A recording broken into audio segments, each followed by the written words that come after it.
All right, so we have our final reading review for Grit. We have chapter 9 and chapter 12 kind of summary to do. So the first question for chapter 9 is that Duckworth suggests that Grit, they think about setbacks differently, and that there's optimists who use positive body language and self-assessments, but there's also pessimists. So the first part of the question is to look back on a time where you had personal grit was influenced by a fixed mindset. So like having a negative kind of outlook on things, and it's just asking if there's a time where I overcame it or didn't overcome it.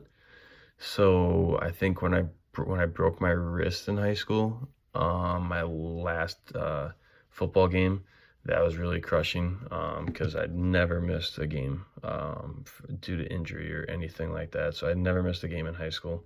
So it was the first time ever missing a game. Plus, it was my senior year of basketball, and I was supposed to be starting. So it sucked missing the first 3 games and just sitting there watching my team and knowing that I couldn't help at that point.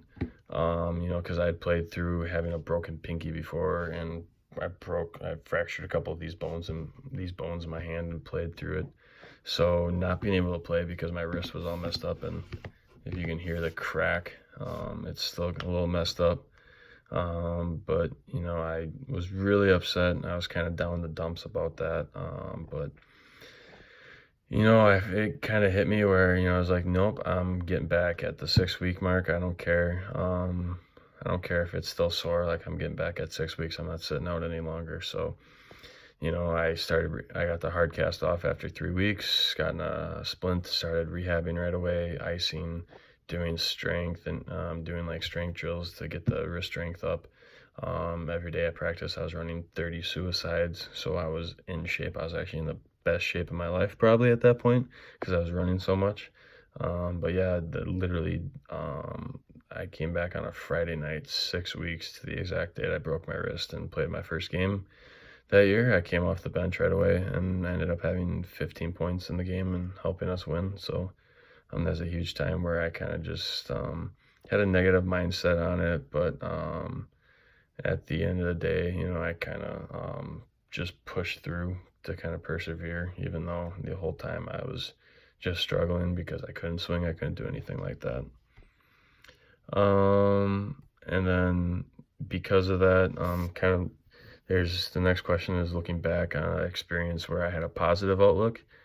So the fact that I went through my whole wrist situation kind of helped when I found out that I tore my labrum and my rotator cuff, and I had to get surgery on that. So instead of being discouraged, I attacked the rehab, and I just had the attitude that I'm coming back and I'm doing this to make myself better. I mean, that's what I kept telling myself all the way through the surgery, is that I'm just doing this to get better.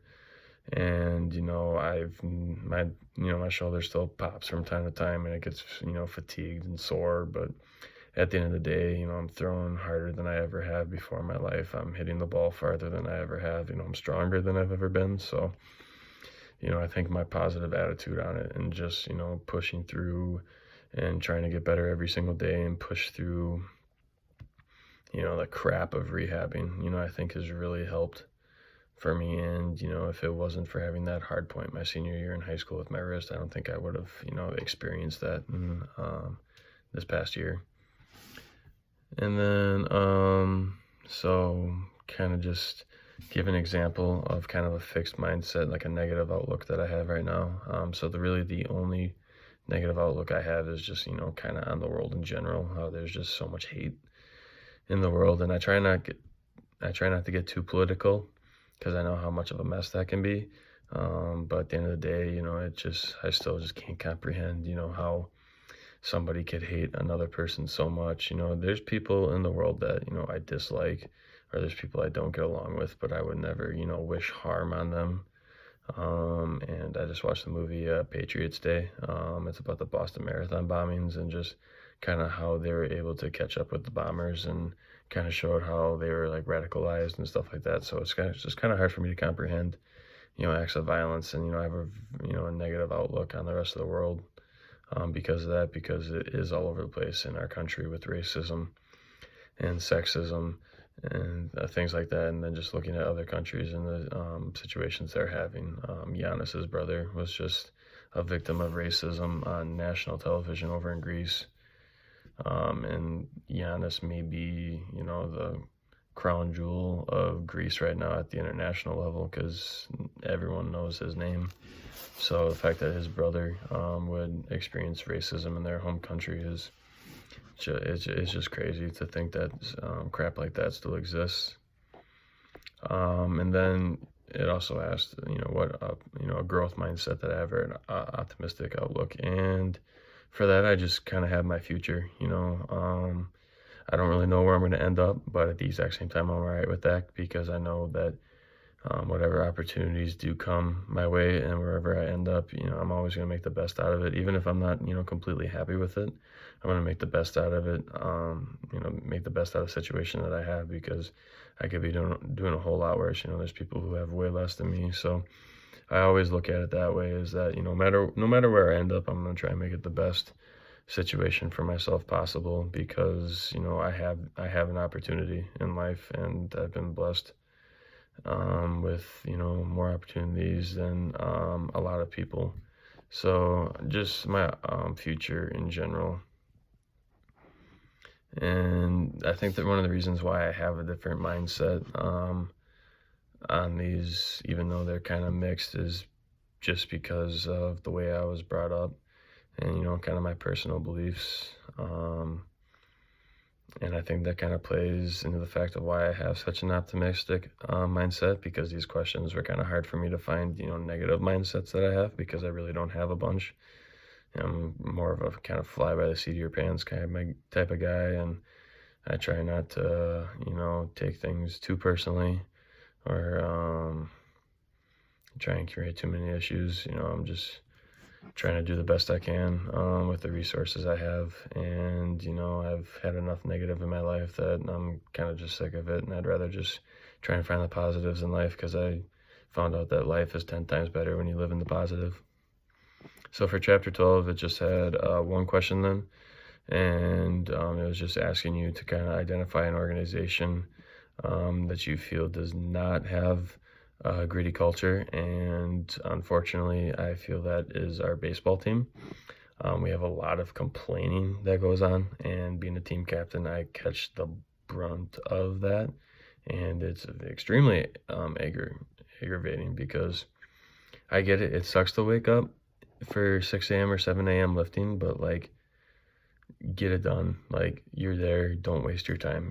I've seen a lot of guys just waste their time here this semester, and it's aggravating because it's my last year. So it's kind of selfish that, I'm aggravated because, they could possibly affect how my last year of baseball turns out to be, because they don't want to put the effort in and they just keep complaining.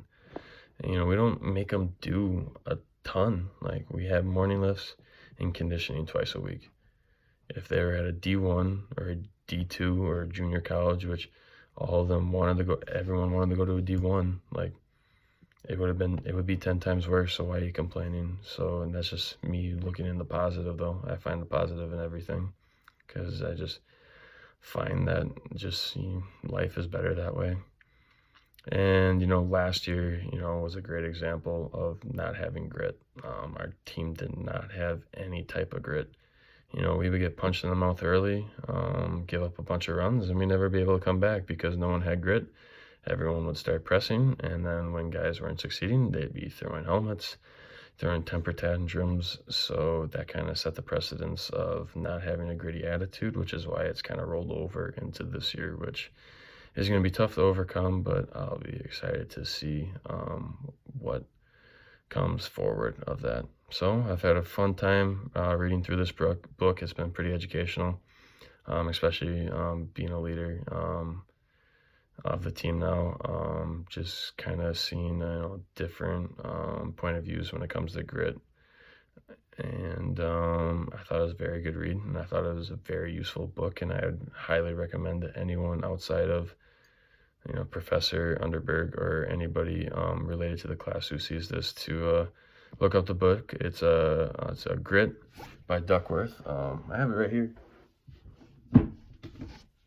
So by Angela Duckworth. Go out, and if you can find this book, get it. It's worth the read.